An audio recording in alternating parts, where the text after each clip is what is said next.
विदुर विदुरानी जैसा सम्मान नहीं। आज हम परमात्मा को विदुर और विदुरानी जैसा सम्मान नहीं दे सकते।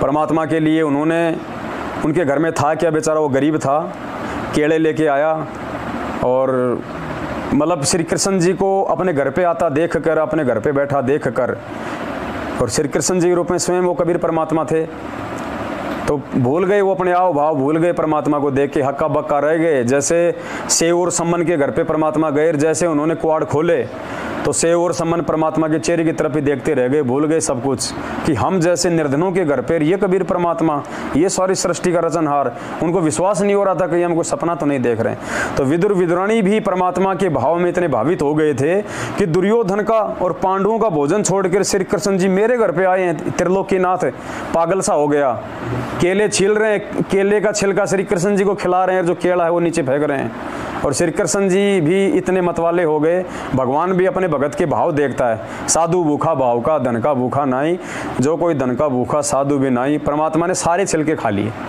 और जब बाद में मालूम पड़ा तो वो रोने लगे। तो परमात्मा ने कहा कि भाई मैंने तो छिलके नहीं खाए, मैंने तो केले खाए, मुझे तो केलों से भी ज़्यादा जो है इंटरेस्ट आया है, स्वाद आया है, क्योंकि परमात्मा उन केलों का भूखा नहीं है, छिलकों का भूखा नहीं है, परमात्मा भगत के भाव का भूखा है। तो आज भी हम भगत भाई बहन जो अपने अपने घरों में हलवाराम का भोग लगा रहे हैं गुरु जी को, यदि उसमें भाव शामिल होगा तो परमात्मा उस भोग को स्वीकार करेगा।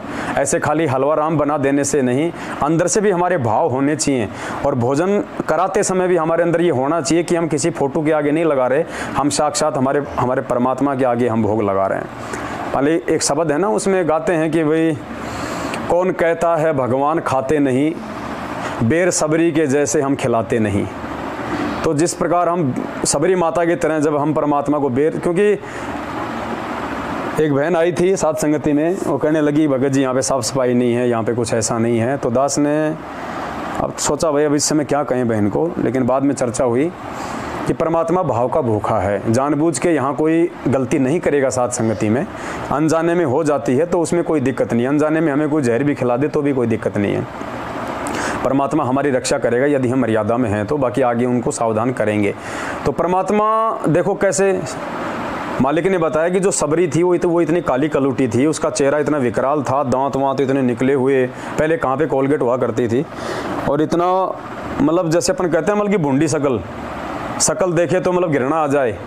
लक्ष्मण जी को तो शकल देखते उल्टी आ रही थी, और राम रूप में वो परमात्मा, क्योंकि परमात्मा और रामचंद्र जी ने माता सबरी के बेर नहीं खाए थे, रामचंद्र जी बेर नहीं खा सकते, तो वो एक राजा थे, राजा अहंकारी होता है, राजा अभिमानी होता है, वो बेर रामचंद्र जी के रूप में इस कबीर परमात्मा ने खाए थे।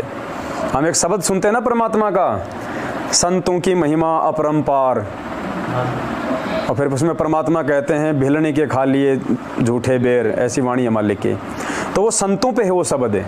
तो संत रूप में इस कबीर परमेश्वर ने, सतगुरु रामपाल जी भगवान ने राम रूप में अपनी प्यारी आत्मा माता सबरी के बेर खाए थे, रामचंद्र जी नहीं खा सकते थे, क्योंकि ये परमात्मा ही भगत के भाव को जानता है, पहचानता है, समझ सकता है, ये राजा लोग नहीं समझ सकते।